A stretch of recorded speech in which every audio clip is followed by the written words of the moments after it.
તો આ સાથે જ પ્રધાનમંડળના શપથ અંગે મોટા સમાચાર મળી રહ્યા છે। કેન્દ્રીય જળશક્તિ પ્રધાન CR પાટીલ પણ ગાંધીનગર પહોંચશે। વહીવટી કારણોસર તમામ પ્રધાનોના રાજીનામા લેવાયા હોવાનું સૂત્રોના આધારે સામે આવ્યું છે, જેમાં 6 થી વધુ નેતાઓને રિપીટ કરવામાં આવશે। રાત્રે 8 કલાકે સીએમના નિવાસસ્થાને એક બેઠક યોજાઈ રહી છે। જેપી નડ્ડાની સીએમ સાથે આ બેઠક થશે, જે આ બેઠકમાં નવા પ્રધાનોના નામ પર મોહર લગાવવામાં આવશે। બેઠક બાદ રાજ્યપાલને રાજીનામાનું લિસ્ટ સોંપાશે, પદનામિત પ્રધાનોનું લિસ્ટ આપવામાં આવશે।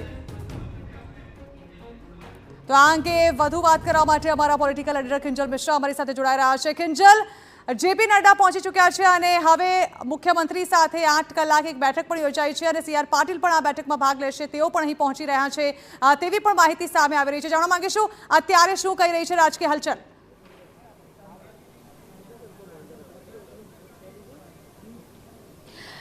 જણા હવે કહી શકાય કે ગણતરીના કલાકો બાકી છે। આજે અનેક એવા ધારાસભ્યો હશે કે જેમની આખી રાત છે એ ફોનની રાહ જોવામાં જશે, અથવા તો કહી શકાય કે ફોનની જે રિંગ છે એકદમ રિંગિંગ મોડ ઉપર રહેશે। પરંતુ જે સમાચાર મળી રહ્યા છે તે પ્રમાણે જેપી નડ્ડા આવી ચૂક્યા છે ગાંધીનગર। 8 વાગે બેઠક છે, સીએમ નિવાસસ્થાને બેઠક થવાની છે, જેની અંદર જેપી નડ્ડા ઉપસ્થિત રહેવાના છે, મુખ્યમંત્રી ઉપસ્થિત રહેવાના છે, તેની સાથે સુનિલ બંસલ છે, સંગઠન મહામંત્રી રત્નાકરજી છે, પ્રદેશ પ્રમુખ છે, તમામ ઉપસ્થિત રહેવાના છે। અને જે મંત્રીમંડળ નવા મંત્રીમંડળને લઈને જે ચર્ચા છે તે ચર્ચા કરવામાં આવશે। હાલાકી આ ચર્ચા પણ ઔપચારિક જ છે, પરંતુ જે છેલ્લી ઘડીના જે બદલાવ હોય છે અથવા તો જાતિગત સમીકરણો હોય છે તેને લઈ અને ચર્ચા છે તે કરવામાં આવશે। અને ત્યારબાદ માનવામાં આવી રહ્યું છે કે 11 સાડા 11 બાદ જે પણ મંત્રીઓના રાજીનામા સ્વીકારવાના હશે, એટલે કે જે મંત્રીઓને ડ્રોપ કરવાના હશે એ મંત્રીઓનું જે લિસ્ટ છે તે કહી શકાય કે રાજ્યપાલને આપવામાં આવશે। તેની સાથે જે નવા પદનામિત મંત્રીઓ છે તેમની પણ એક જે આખી સૂચિ છે તે પણ રાજ્યપાલને સોંપવામાં આવશે, કેમ કે આવતીકાલે સવારે 11:30 વાગે કાર્યક્રમ છે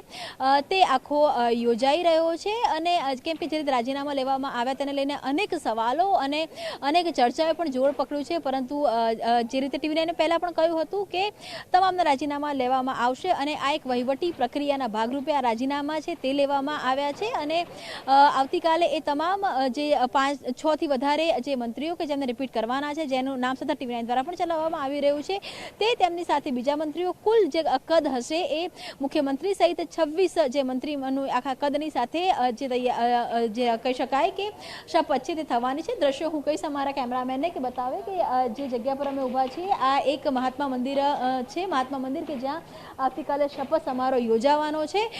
ખુરશીઓ ગોઠવવાની વાત હોય તો પણ અને તૈયારીઓ કરવાની વાત હોય તો પણ નેતાઓના આગમન ની વાત હોય તો પણ એ તમામ વસ્તુઓ થઈ રહી છે, કેમ કે સંતો મહંતો પણ અહીં આવવાના છે, અલગ અલગ ડિગ્નેટરીઝ આવવાના છે। અને આજે જ્યારે મોડી રાત્રે કન્ફર્મ થઈ જશે કે કયા જે ધારાસભ્યો છે કે જે મંત્રી બની રહ્યા છે, ત્યારે આજે સ્પેશિયલ ખુરશીઓ આવી છે, તે ખુરશીઓ પર નામોની જે તકતીઓ છે તે પણ લાગી જશે। એટલે કહી શકાય કે આજની રાત જનરલી હંમેશા હોય છે જાણા કે ગાંધીનગરમાં 11 વાગ્યા બાદ એક માહોલ છે તે ખૂબ શાંત થતો હોય છે, પરંતુ આજે વાત કરવામાં આવે તો આજે મુખ્યમંત્રી નિવાસસ્થાનથી મહાત્મા મંદિર સુધી આજની મહાત્મા મંદિર અને ધારાસભ્ય ક્વાર્ટર સુધીની આજની રાત એ ખૂબ જ હેપનિંગ રાત છે તે બનવા જઈ રહી છે।